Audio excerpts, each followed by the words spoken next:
In Florida, a group claiming to be a Cherokee nation participates in a dance.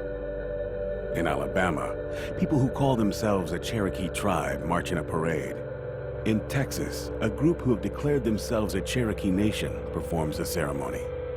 What these three groups have in common is that none are federally recognized. They are fraudulent Cherokee tribes, and they are just a few among many. In the last 30 years, many groups have emerged claiming to be an authentic Cherokee nation, band, or tribe. Although some of their members may have Cherokee ancestors, these groups are associations and are not legitimate tribal governments. Almost all of these groups misrepresent Cherokee culture. Some sell spiritual advice, non-Indian art, and non-Cherokee crafts. A few have tried to open casinos. Several groups have interfered with federal and state laws. Their claims of authenticity has led to confusion among the general public. Organizations and schools have been deceived.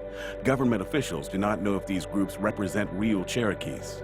The number of these fake Cherokee tribes has been growing and now has reached over 200.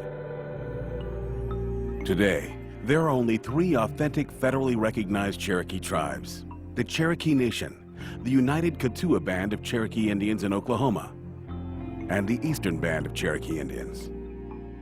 For 500 years, the Cherokee people have faced overwhelming adversity, and it has been their tribal governments that fought the battles to retain and secure Cherokee rights and privileges. For many people today, it is becoming unclear who represents and governs Cherokees.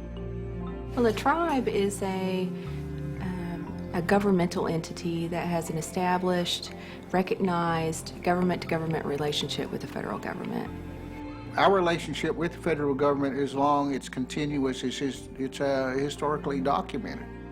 There's only 3 Cherokee tribes in the United States, 2 in Oklahoma, 1 in North Carolina. That's it. The other tribes that have petitioned over the many years for federal recognition just haven't been able to meet the criteria.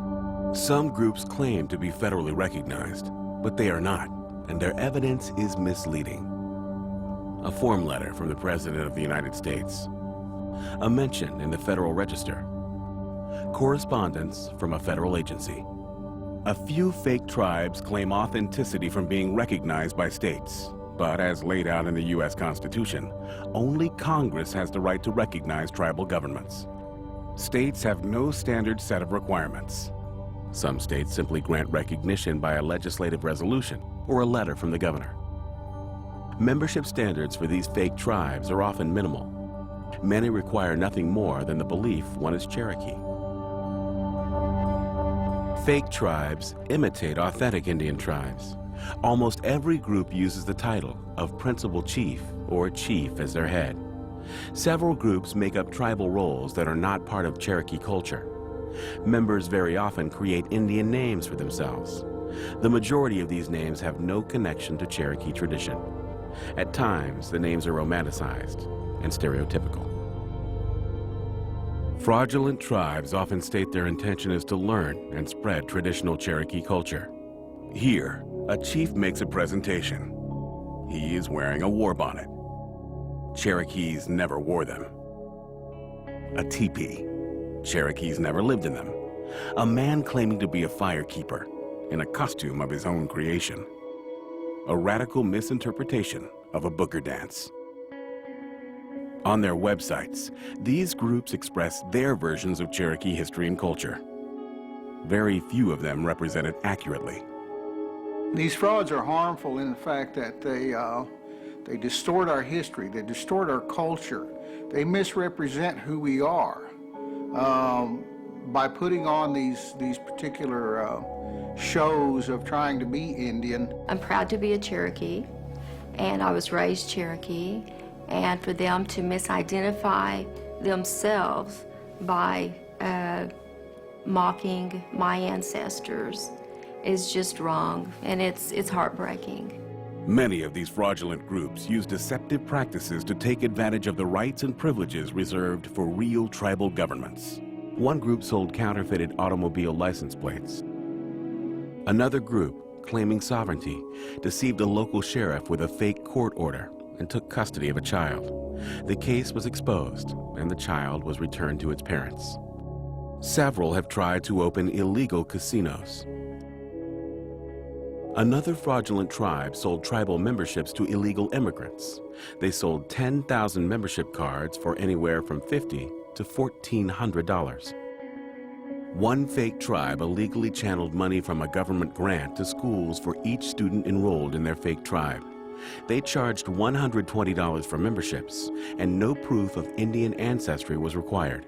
We have people out there who are scamming other people for thousands and thousands of dollars. But what really concerns me about groups that aren't legitimate is the damage they can cause, not only in outside parties and governments listening to them in terms of making federal policy, state policy, local policy, but also interfering in people's lives. To me, they're stealing our history, our culture, and that rightly belongs to the Cherokee people.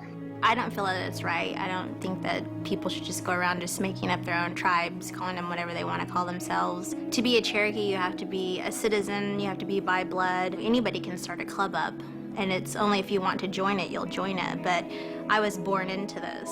I can't change it. You don't have to be a citizen to learn about our tribe, and we welcome you with open arms. But there's a difference between citizenship and heritage. And the citizenship issue is what we're talking about here today. Today, the governments of the 3 Cherokee tribes are contributing to the endurance of the Cherokee people.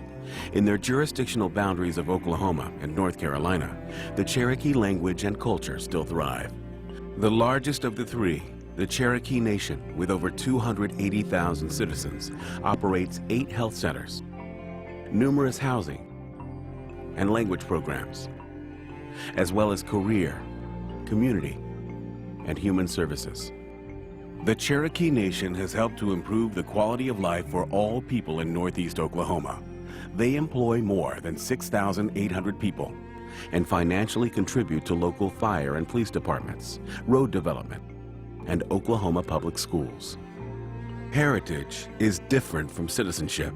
For those people with Cherokee ancestors who cannot become citizens, the Cherokee Nation encourages them to embrace their heritage by learning more about Cherokee history, language, and culture. For more information, call the Cherokee Nation or visit the website www.cherokee.org. By supporting authentic Cherokee culture and tribal governments, one can help all Cherokees. The Cherokee people have endured for hundreds of years, and they plan to endure for hundreds of years into the future.